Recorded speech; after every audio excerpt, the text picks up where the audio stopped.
வணக்கம். நியூஸ் ஃபர்ஸ்டின் உலக முக்கிய செய்திகள். முதலில் தலைப்பு செய்திகள். ஈரானின் அதிரடி தாக்குதல் பற்றி எரியும் இஸ்ரேல். இஸ்ரேலின் பென்குரியன் விமான நிலையம் மீது ஈரான் குண்டு தாக்குதல். முதல் முறையாக சுட்டு வீழ்த்தப்பட்ட F-35 விமானம். வெடித்து சிதறிய குறிவைத்து தாக்கப்பட்ட அமெரிக்க நீர்மூழ்கி பின்னணியில் சக்தி வாய்ந்த நாடு. துபாயில் உள்ள உலகளாவிய அவசரகால தளவாட மையத்தின் செயற்பாடுகளை நிறுத்தியது உலக சுகாதார நிறுவனம். துபாயில் வசிப்பவர்களுக்கு விடுக்கப்பட்டுள்ள அவசர எச்சரிக்கை. ஈரான் தாக்குதலில் குவைத் ராணுவ வீரர்கள் 61 பேர் படுகாயம். லெபனானை இலக்கு வைத்துள்ள நெதன்யாகு இஸ்ரேலிடம் மேக்ரோன் விடுத்துள்ள கோரிக்கை. போரிலங்கள் கூட்டாளர் நாடுகளுடன் இணைந்து நிற்போம், கனடா அறிவிப்பு. பணிகளை நிறுத்தியுள்ள குவைத்திலுள்ள அமெரிக்க தூதரகம். ரஷ்யாவின் எண்ணெய் வாங்க இந்தியாவுக்கு அமெரிக்கா அனுமதி. முக்கிய உலக நகரங்களுக்கான விமான சேவைகள் மத்திய கிழக்கில் ஆரம்பம். சைப்ரஸில் முன்னெச்சரிக்கை நடவடிக்கைகள், நகரும் பிரித்தானியா போர்க்கப்பல். அமெரிக்கா இஸ்ரேல் தாக்குதல், ரஷ்யா கொடுத்த விளக்கம். இந்தோனேசியாவில் 16 வயதுக்குட்பட்ட சிறுவர்கள் சமூக ஊடகங்கள் பயன்படுத்த தடை. லண்டனில் யூத சமூகத்தை உளவு பார்த்த 4 கைது. தஜிகிஸ்தானில் அடுத்தடுத்து 2 நிலநடுக்கங்கள். தொடர்பான விரிவான செய்திகள். ஈரான் மற்றும் அமெரிக்கா இஸ்ரேல் இடையிலான போர் 7வது நாளை எட்டியுள்ள நிலையில் இன்று அதிகாலை முதல் ஈரான் தனது ஏவுகணை மற்றும் ட்ரோன் தாக்குதலை பல நாடுகளுக்கு விரிவுபடுத்தியுள்ளது. இன்று அதிகாலை ஈரான் தனது புரட்சிகர காவல்படை மூலம் இஸ்ரேலின் வர்த்தக மையமான டெல் அவீவ் மீதும் சராமரியான ஏவுகணைகளை ஏவியுள்ளது. டெல் அவீவ் நகரின் மையப்பகுதியில் உள்ள ஒரு குடியிருப்பு கட்டிடம் ஏவுகணை தாக்குதலால் தீப்பிடித்து சேதமடைந்துள்ளது. இஸ்ரேலிய மற்றும் அமெரிக்க படைகள் பல ஏவுகணைகளை நடுவானை தடுத்து அழித்தாலும் சில ஏவுகணைகள் நகருக்குள் விழுந்து பெரும் அதிர்ச்சியை ஏற்படுத்தியுள்ளன. இன்று காலை ஈரானின் தாக்குதலில் பஹ்ரைன் கடுமையாக பாதிக்கப்பட்டுள்ளதாகவும் தலைநகர் மனாமாவில் உள்ள 2 ஹோட்டல்கள் மற்றும் ஒரு குடியிருப்பு கட்டிடம் மீது ஈரான் ட்ரோன் தாக்குதல் நடத்தியதாக பஹ்ரைன் உள்துறை அமைச்சகம் உறுதிப்படுத்தியுள்ளது. இது தவிர பஹ்ரைனின் அரசுக்கு சொந்தமான முக்கிய எண்ணெய் சுத்திகரிப்பு நிலையத்தின் மீதும் ஏவப்பட்ட ஏவுகணையினால் அங்கு பெரும் தீ விபத்து ஏற்பட்டுள்ளது. சவுதி அரேபியாவில் உள்ள பிரின்ஸ் சுல்தான் விமான தளம் மீதும் ஈரான் இன்று 3 பாலிஸ்டிக் ஏவுகணைகளை ஏவியதாகவும் சவுதி பாதுகாப்பு படைகள் இந்த 3 ஏவுகணைகளையும் வெற்றிகரமாக சுட்டு வீழ்த்தியுள்ளதாகவும் இதனால் அங்கு பெரிய சேதங்கள் தவிர்க்கப்பட்டதாகவும் தெரிவிக்கப்பட்டுள்ளது. போர் 7வது நாளில் 11 நாடுகளுக்கு பரவியுள்ள நிலையில் இஸ்ரேலின் டெல் அவீவ் முதல் பஹ்ரைன் கோட்டல்கள் வரை ஈரானின் ஏவுகணைகள் இன்று அதிகாலை தீப்பிழம்புகளை உருவாக்கியுள்ளதாக இது பிராந்திய போரல்ல, உலக போருக்கான முன்னோட்டம் என்றும் தெரிவிக்கப்பட்டுள்ளது. வரலாற்றில் முதல் முறையாக சுட்டு வீழ்த்தப்பட்ட F-35 விமானம் அடுத்த அதிரடி தாக்குதலுக்கு ஆபத்தான சாதனங்களுடன் தயாரான ஈரான். மத்திய கிழக்கு போர் பதற்றங்கள் தற்போது இலங்கை வரை அண்மித்துள்ள நிலையில் முதல் முறையாக ஈரான் ஆளில்லா தற்கொலை விமானங்களின் வேகத்திறன் கொண்டதாகவும் ரேடர் சாதனங்களை மறைத்திருக்கும் திறன் கொண்ட மிகவும் மேம்படுத்தப்பட்டு இருக்கக்கூடிய கர்ஜித் 110 விமானத்தின் பயன்பாட்டை வெளியிட்டுள்ளதாகவும் தகவல்கள் வெளியாகியுள்ளன. இந்த விமானத்தின் பயன்பாடு மிக பெரும் ஆபத்தாக மாறப்போவதாக தெரிவிக்கப்பட்டுள்ளது. மேலும் ஈரானில் F-35 விமானம் சுட்டு வீழ்த்தப்பட்டுள்ளது. அது இஸ்ரேலுக்கு சொந்தமான அதிசிறப்பு விமானம் என்று கூறப்பட்டுள்ளது. F-35 போர் விமானம் சுட்டு வீழ்த்தப்பட்டது முதல் முறை எனவும் அங்கில் குறிப்பிடப்பட்டுள்ளது. நேற்றைய தினம் பென்குரியின் விமான நிலையம் மீண்டும் திறந்துவிடப்பட்ட நிலையில் இன்றைய தினம் ஈரான் தாக்குதலை மேற்கொண்டது பெரும் பரபரப்பை ஏற்படுத்தியுள்ளது. இஸ்ரேலின் பென்குரியின் விமான நிலையத்தை ஈரானிய ஏவுகணைகள் தாக்கியுள்ளதாக சர்வதேச ஊடகங்கள் செய்தி வெளியிட்டுள்ளன. ஈரானின் இஸ்லாமிய புரட்சிகர காவல்படை இஸ்ரேலின் பென்குரியின் விமான நிலையத்தை மற்றும் அங்கு இல்லாத ஒரு இஸ்ரேலிய வான்படை தளத்தை 27வது ஸ்குவார் டென் பேஷ் குறிவைத்து ஒரு தொன் போர் முனை கொண்ட ஹோர்ராம் ஹஷார் 4 என்ற பாலிஸ்டிக் ஏவுகணைகளை ஏவியதாக அறிவித்துள்ளது. இது ஆபரேஷன் ட்ரூ ப்ராமிஸ் 4இன் 19வது அலை தாக்குதலின் ஒரு பகுதியாகும். இஸ்ரேலிய பாதுகாப்படை அறிக்கையின்படி அனைத்து பாலிஸ்டிக் ஏவுகணைகளும் அவர்களின் வான் பாதுகாப்பு அமைப்புகளான ஐரன் டோம், டேவிட் ஸ்லிங் மற்றும் ஆரோ ஆகியவற்றால் இடைமறிக்கப்பட்டதாக தெரிவிக்கப்பட்டுள்ளது. ஒரு ஏவுகணை மட்டும் மத்திய இஸ்ரேலில் திறந்தவெளி பகுதியில் விழுந்ததாகவும், ஆனால் பென்குரியன் விமானத்தில் எந்த சேதமோ அல்லது நேரடி தாக்குதலை ஏற்படவில்லை என்று அந்த அறிக்கையில் தெரிவிக்கப்பட்டுள்ளது. இந்த நிலையில் ஈரான் மற்றும் அமெரிக்கா இஸ்ரேல் இடையிலான போர் 7வது நாளை எட்டிய நிலையில் இந்த போரின் ஒரு முக்கிய திருப்பமாகவே இஸ்ரேலின் முதன்மையான சர்வதேச விமான நிலையமான பென்குரியன் விமான நிலையம் மீது ஈரான் மிக கொடூரமான ஏவுகணை தாக்குதலை நடத்தியுள்ளது. போர் இப்போது இஸ்ரேலின் இதய பகுதியை தாக்கியுள்ளது. இஸ்ரேலின் நுழைவு வாயிலான பென்குரியன் விமான நிலையத்தை ஈரான் தனது ராட்சத ஏவுகணைகளால் குறிவைத்துள்ளது. தரையிறங்க வந்த விமானங்கள் நடுவானிலேயே நிறுத்தப்பட்டன. இன்று அதிகாலை ஹார் ரம்சார் 4 என்ற சக்தி வாய்ந்த பாலிஸ்ட் ஏவுகணைகளை ஏவியுள்ளது. சுமார் 1000 கிலோ எடையுள்ள வெடிமருந்துகளை சுமந்து செல்லும் திறன் கொண்ட இந்த ஏவுகணை பென்குரியன் விமான நிலையம் மற்றும் அங்கிருந்த இஸ்ரேலிய விமானப்படையின் 27வது ஸ்குவாட்ரன் தளத்தை நோக்கி பாய்ந்துள்ளது. லாஸ் ஏஞ்சல்ஸ் மற்றும் திபிலிசியில் இருந்து வந்த இஸ்ரேலிய விமானங்கள் ஏவுகணை எச்சரிக்கை காரணமாக தரையிறங்க முடியாமல் வானிலேயே சுற்ற வேண்டிய சூழல் ஏற்பட்டுள்ளது. எனவே இஸ்ரேலிய பாதுகாப்படைகள் பல ஏவுகணைகளை இடைமறித்தாலும் ஏவுகணை சிதறல்கள் ஓடுதளத்தில் விழுந்தன. இதனால் ஓடுதளத்தை சுத்தம் செய்யும் வரை வான் போக்குவரத்து தற்காலிகமாக நிறுத்தப்பட்டது. விமான நிலையத்தில் இருந்த ஆயிரக்கணக்கான பயணிகள் உடனடியாக பதுங்கு குழிகளுக்கு விரைந்ததாகவும் தெரிவிக்கப்பட்டுள்ளது.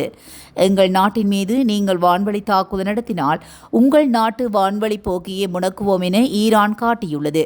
இஸ்ரேலின் 7 அடுக்கு பாதுகாப்பு வளையத்தை தாண்டி சில ஏவுகணைகள் உள்ளே நுழைந்துள்ளதாகவும் ஈரான் அரசு ஊடகங்கள் உரிமை கோருகின்றதாகவும் தெரிவிக்கப்பட்டுள்ளது. இந்திய பெருங்கடலில் ஈரானிய கடற்படை போர்க்கப்பலான ஐரிஸ்தேனா மீது நடத்தப்பட்ட டார்பிடோ தாக்கல் தொடர்பாக பல விவரங்கள் வெளியாகியுள்ளன. இந்த தாக்குதலை நடத்திய அமெரிக்காவின் நீர்மூழ்கி கப்பலில் 3 ஆஸ்திரேலியர்கள் இருந்ததாக தெரிய வந்துள்ளது. இந்த தகவலை ஆஸ்திரேலியாவின் பிரதமர் ஆந்தோனி அல்பானிஸ் வழங்கிய பேட்டியொன்றில் உறுதிப்படுத்தியதாக வெளிநாட்டு ஊடகங்கள் தெரிவிக்கின்றன. இந்த கப்பலில் இருந்த 3 பேர் ஆஸ்திரேலியா குடிமக்கள் என்பதை என்னால் உறுதிப்படுத்த முடியும். இருப்பினும் அவர்களில் யாரும் ஈரானுக்கு எதிரான எந்த ஒரு தாக்குதல் நடவடிக்கையிலும் நேரடியாக ஈடுபடவில்லை. அமெரிக்காவுடனான இராணுவ ஒப்பந்தத்தின் ஒரு பகுதியாக நீர்மூழ்கி கப்பல்களில் 3 பேரும் பயிற்சி பெறுகிறார்கள் என்றும் அவர் மேலும் கூறியுள்ளார்.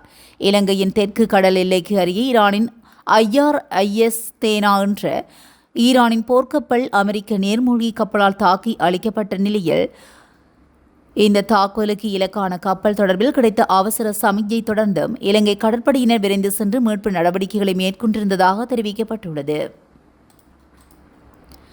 மத்திய கிழக்கின் நிலைவரும் போர்ச்சூழல் காரணமாக துபாயில் உள்ள தனது உலகளாவிய அவசரகால சுகாதார தளவாட மையத்தின் செயற்பாடுகளை தற்காலிகமாக நிறுத்தி வைத்துள்ளதாக உலக சுகாதார நிறுவனம் அறிவித்துள்ளது. பாதுகாப்பற்ற சூழல் காரணமாகவே இந்த முடிவு எடுக்கப்பட்டுள்ளதாக நிறுவனத்தின் தலைமை இயக்குநர் டெட்ரோஸ் அதோனாம் செய்தியாளர் சந்திப்பில் தெரிவித்துள்ளார்.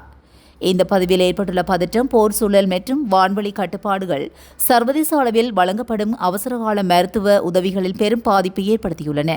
கடந்த ஆண்டில் மட்டும் இந்த துபாய் தளம் வழியாக 75 நாடுகளுக்கு 500க்கும் மேற்பட்ட அவசரகால மருத்துவ பெருவனவு கட்டளைகள் கையாளப்பட்டதாக உலக சுகாதார நிறுவனத்தின் கிழக்கு மத்திய தரைக்கடல் பிராந்திய இயக்குநர் தெரிவித்துள்ளார். தற்போது நிலவும் பாதுகாப்பற்ற நிலை, வான்வழி மூடல்கள் மற்றும் கார்முஸ் நீரிணை பகுதிகளுக்கான போக்குவரத்து தடைகள் காரணமாக மனிதநேய அடிப்படையிலான மருத்துவ விநியோக சங்கிலி கடுமையாக பாதிக்கப்பட்டுள்ளது. இதன் விளைவாக சுமார் $18 மில்லியன் மதிப்புள்ள சுகாதார பொருட்கள் மக்களுக்கு சென்றடைய முடியாமலும் $8 மில்லியன் மதிப்புள்ள சரக்குகள் இந்த மையத்தை சென்றடைய முடியாமலும் முடக்கி கிடக்கின்றதாக தெரிவிக்கப்பட்டுள்ளது. துபாயில் வசிப்பவர்களுக்கு இன்று மதியம் 12 மணியளவில் ஏவுகணை அச்சுறுத்தல் இருப்பதாக குறிப்பிட்டு தொலைபேசி மூலம் அவசர எச்சரிக்கை விடுக்கப்பட்டுள்ளது. உள்துறை அமைச்சகத்திலிருந்து இந்த எச்சரிக்கை விடுக்கப்பட்டுள்ளதாக தெரிவிக்கப்படுகின்றது. இந்த சாத்தியமான ஏவுகணை அச்சுறுத்தல்களிலிருந்து மக்களை தஞ்சடையுமாறு வலியுறுத்தப்பட்டுள்ளது. அந்த எச்சரிக்கையில் தற்போதைய சூழ்நிலையில் ஏவுகணை அச்சுறுத்தல்கள் ஏற்பட வாய்ப்புள்ளதால் அருகிலுள்ள பாதுகாப்பான கட்டிடத்தில் உடனடியாக தஞ்சம் புகுந்து ஜன்னல்கள், கதவுகள் மற்றும் திறந்த பகுதியில் இருந்து விலகி இருங்கள் என்று கூறப்பட்டுள்ளது. இன்று துபாயில் ஒரு ஏவுகணை இடைமறிக்கப்படுவதற்கு சற்று முன்பு துபாய் மற்றும் அபுதாபியில் வசிப்பவர்கள் தங்கள் தொலைபேசிகளில் ஏவுகணை தாக்குதல் குறித்து மற்றொரு எச்சரிக்கையை பெற்ற ஒரு நாளுக்கு பிறகு புதிய எச்சரிக்கை வந்துள்ளது. ஐக்கிய அரபு எமிரேட்ஸ் ஈரானிய 131 ட்ரோன்கள் மற்றும் 6 ஏவுகணைகளை முறியடித்ததாக கூறப்படுகிறது. ஈரானின் தாக்குதல்களில் குவைத் நாட்டின் ராணுவ வீரர்கள் 61 பேர் படுகாயமடைந்துள்ளதாக தெரிவிக்கப்பட்டுள்ளது. அமெரிக்கா மற்றும் இஸ்ரேலின் தாக்குதலை தொடர்ந்து மத்திய கிழக்கு நாடுகளில் உள்ள அமெரிக்க ராணுவ தளங்கள் மற்றும் கட்டமைப்புகள் மீது ஈரானின் படைகள் தாக்குதல் நடத்தி வருகின்றன. இதில் மத்திய கிழக்கில் உள்ள குவைத், பஹ்ரைன், ஐக்கிய அரபு அமீரகம், கட்டார், சவுதி அரேபியா போன்ற நாடுகள் கடுமையாக பாதிக்கப்பட்டுள்ளன. இந்த நிலையில் அமெரிக்கா மற்றும் இஸ்ரேல் தளங்களை குறிவைத்து ஈரான் நடத்தி வரும் தாக்குதல்களால் இதுவரை 67 குவைத் ராணுவ வீரர்கள் படுகாயமடைந்துள்ளதாக நாட்டின் பாதுகாப்பு அமைச்சு இன்று அறிவித்துள்ளது. இஸ்ரேல் பிரதமர் பெஞ்சமின் நெதன்யாகு போரை லெபனானுக்கு விரிவுபடுத்த வேண்டாம் என பிரான்ஸ் ஜனாதிபதி இமானுவேல் மேக்ரோன் தெரிவித்துள்ளார்.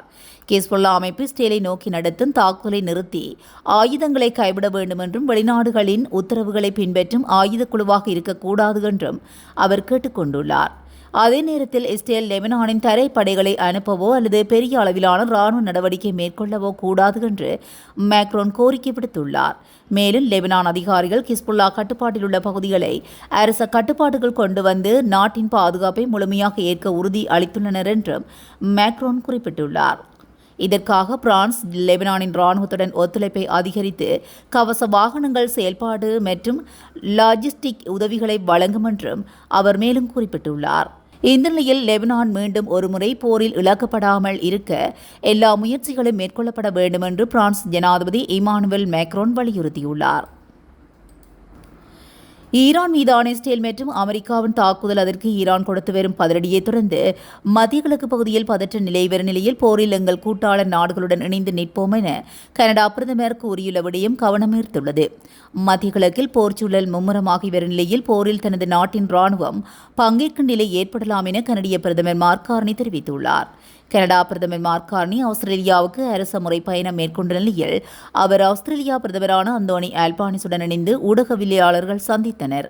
அப்போது கனடா பிரதமர் கார்னியிடம் ஈரான் போரில் கனடா ஈடுபடும் சூழ்நிலை உள்ளதா என கேள்வி எழுப்பப்பட்ட போது அதற்கு பதிலளித்த பிரதமர் கார்னி, இந்த கேள்வி ஒரு கருதுகோளாக இருக்கும் பட்சத்தில் போரில் பங்கேற்பதை ஒருபோதும் வெளிப்படையாக நிராகரிக்க முடியாது என்று குறிப்பிட்டுள்ளார்.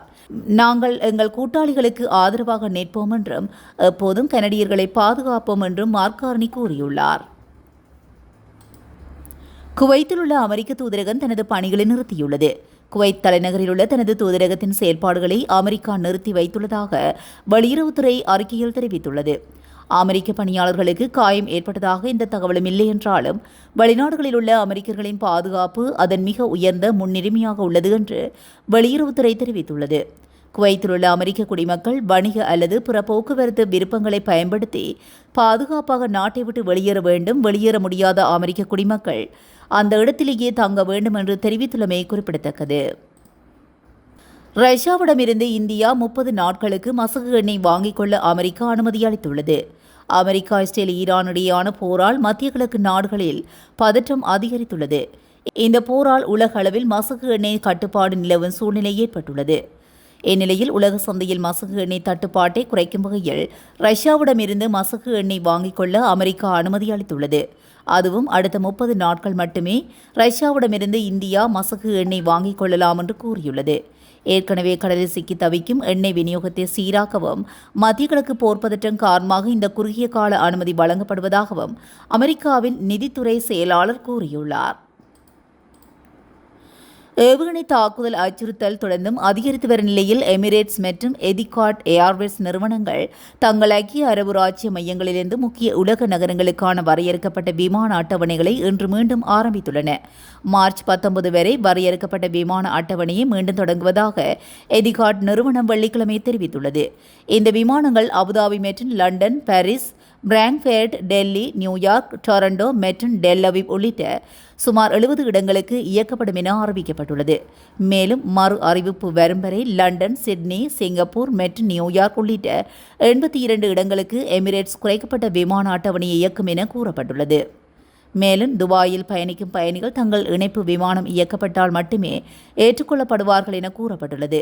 ஐக்கிய அரபு எமிரேட்ஸிலிருந்து பிரான்ஸ் நாட்டினரை அழைத்து வருவதற்காக அரசாங்கத்தால் நியமிக்கப்பட்ட ஏர் பிரான்ஸ் விமானம் அப்பகுதியில் ஏவுகணை தாக்குதல் காரணமாக நேற்று திருப்பி அனுப்பப்பட்டுள்ளமை குறிப்பிடத்தக்கது. பிரித்தானியாவின் HMS ட்ராகன் போர்க்கப்பல் சைப்ரஸுக்கு அனுப்பப்படுவதாகவும் அது அடுத்த சில வாரங்களுக்குள் அங்கு சென்றடையும் என்றும் அந்த நாட்டு பாதுகாப்பு செயலாளர் ஜோன் கீலி தெரிவித்துள்ளார். மற்ற நாடுகளை விட சைப்ரஸில் பிரித்தானியாவின் அதிக போர் விமானங்கள் உள்ளதாகவும் வழக்கமாக இருப்பதை விட கூடுதலாக 400 வான் பாதுகாப்பு நிபுணர்கள் அங்கு பணியில் உள்ளதாகவும் அவர் குறிப்பிட்டார்.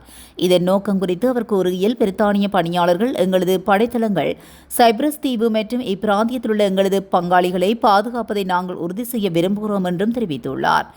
ஈரான் மீதான அமெரிக்கா மற்றும் இஸ்ரேலிய தாக்குதலை பிரித்தானியா இணையுமா என்ற கேள்விக்கு அவர் நேரடியாக பதிலளிக்கவில்லை.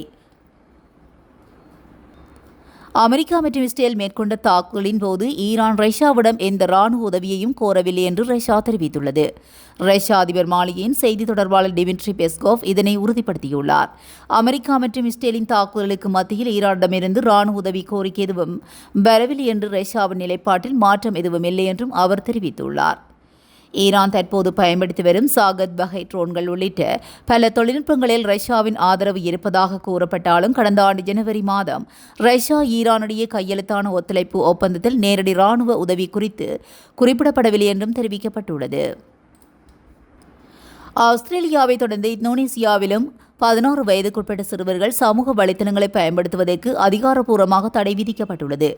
ஆன்லைன் ஆபாச படங்கள், இணையவழி மோசடிகள், சைபர் புல்லிங்கிங் மற்றும் இணைய அடிமைத்தனத்திலிருந்து குழந்தைகளை பாதுகாக்கும் நோக்கில் இந்த முடிவு எடுக்கப்பட்டுள்ளதாக அந்நாட்டின் தகவல் தொடர்புத்துறை மந்திரி தெரிவித்துள்ளார். லண்டனின் யூத சமூகத்துடன் தொடர்புடைய இடங்கள் மற்றும் தனிநபர்களை உளவு பார்ப்பதன் மூலம் ஈரானின் உளவுத்துறைக்கு உதவிய சந்தேகத்தின் பேரில் 4 நபர்கள் கைது செய்யப்பட்டுள்ளனர். உள்ளூர் நேரப்படி வெள்ளிக்கிழமை அதிகாலை 1 மணிக்கு பின்னர் பார்னெட், வாட்போர்ட் மற்றும் ஹாரோவிலுள்ள முகவரிகளில் ஒரு ஈரானிய நாட்டவரும் 3 இரட்டை குடியுரிமை கொண்ட பிரிட்டிஷ் ஈரானிய நாட்டவர்களும் கைது செய்யப்பட்டதாக லண்டனின் பயங்கரவாத எதிர்ப்பு காவல்துறையின் துப்பறியும் நபர்கள் தெரிவித்தனர். கைது செய்யப்பட்டவர்கள் 52, 40, 55 மற்றும் 22 வயதுடையவர்கள் என்றும் அவர்களின் சொந்த முகவரிகளில் குறித்து விசாரணைகள் நடந்து வருவதாகவும் லண்டன் பெருநகர காவல்துறை குறிப்பிட்டுள்ளது. அதே நேரம் குற்றவாளிகளுக்கு உதவியதாக சந்தேகத்தின் பேரில் மேலும் 6 நபர்களும் கைது செய்யப்பட்டுள்ளதாக தற்சமயம் கைது செய்யப்பட்ட 10 நபர்களும் தடுப்பு காவலில் வைக்கப்பட்டுள்ளனர். தஜிகிஸ்தானில் நேற்று இரவு நிலநடுக்கம் ஏற்பட்டது. இந்த நிலநடுக்கம் 4.2 ரிக்டர் அளவில் பதிவானதாக தேசிய நில அதிர்வு மையம் தெரிவித்துள்ளது. 135 கிலோமீட்டர் ஆழத்தில் ஏற்பட்ட இந்த நிலநடுக்கம் 37.35 டிகிரி வடக்கு அட்சரேகையிலும் 71.98 டிகிரி கிழக்கு தீர்க்கரையிலும் இருக்கும் என முதலில் தீர்மானிக்கப்பட்டது. இந்த நிலையில் தஜிகிஸ்தானில் இன்று அதிகாலை 12:07 மணியளவில் மீண்டும் நிலநடுக்கம் ஏற்பட்டதாகவும் இந்த நிலநடுக்கம் 4 ரிக்டர் அளவில் பதிவாகியுள்ளது. தஜிகிஸ்தானில் அடுத்தடுத்து 2 முறை நிலநடுக்கம் ஏற்பட்ட சம்பவம் அப்பகுதியில் பரபரப்பை ஏற்படுத்தியுள்ளமை குறிப்பிடத்தக்கது. இதுபோன்ற செய்திகளை உடனுக்குடன் தெரிந்து கொள்ள நியூஸ் ஃபர்ஸ்டுடன் இணைந்திருங்கள். நன்றி, வணக்கம்.